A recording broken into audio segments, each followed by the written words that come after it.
Welcome to the case. I'm Spencer Osborne, and this is the potential dark side of using non-GAAP metrics. The case takes place in Black Swan Pet Food. The CFO of Black Swan is King Doberman. King is a problem in that he has to give an earnings call while there's been two problems that have come up in the recent past. The first is that a tsunami destroyed some of Black Swan's production facilities, and also that Black Swan had to drop a line of production.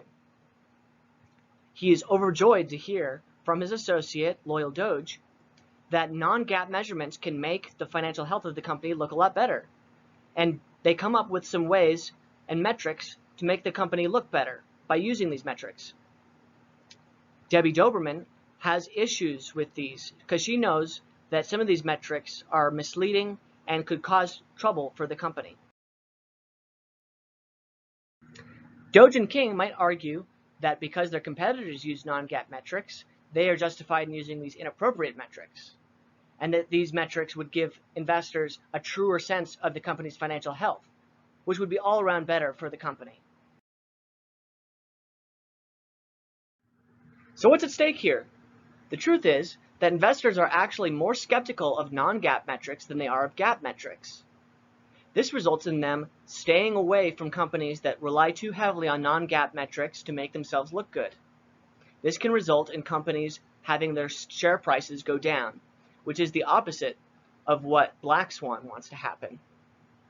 Additionally, companies that misuse non-GAAP metrics and do not follow the guidelines for using them can be held legally liable for fraud. I think that increased investor scrutiny might be one of the best tools that Debbie has in convincing King not to go ahead with misusing these non-GAAP metrics. If King were to know that investors are less trusting of companies that use them and that their share price can actually go down, it would be the opposite of what he set out to do in the first place.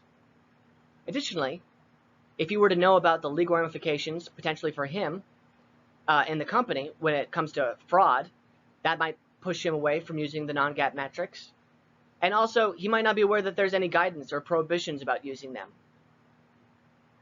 The specific guidance that I think is relevant to this case is that GAAP items should be equally or more emphasized than their non-GAAP counterparts, and also that non-GAAP metrics need to have names that can't be confusing when used next to GAAP items. I think that with recurring earnings, that's a big threat because recurring earnings sounds a lot like operating income or net income, and it's really just operating income with the tsunami and the branch shutting down taken out. Finally, Debbie can compromise because EBITDA is it's a fine metric that most people are aware of and that investors know what it's about. And so using it might not be very deceptive and might actually increase investors' understanding of what's going on with Black Swan. The other ones then could be discarded because they seem to be more about earnings management. If King still wants to go ahead with using the metrics and the inappropriate presentation in the earnings call, Debbie can reach out to the external auditors. They can provide authoritative guidance on the use of non-GAAP metrics. This might be enough to make King reconsider. Additionally, the audit committee has a responsibility to make sure that the company doesn't misrepresent itself and that it does things by the book. And they might be able to convince King that using the bad presentation is not what the company wants to do. If Debbie is unable to convince King to forego using the inappropriate metrics and presentation on the quarterly financials, then she can start looking for a different job. The truth is that she would probably be better at a different company that takes into account regulatory concerns and also honesty in its representations.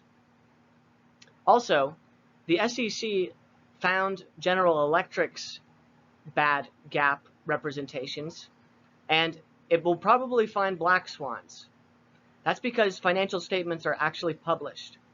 So this is almost like a form of fraud that draws attention to itself. It's probably best for her to just get out of there. And that's the case.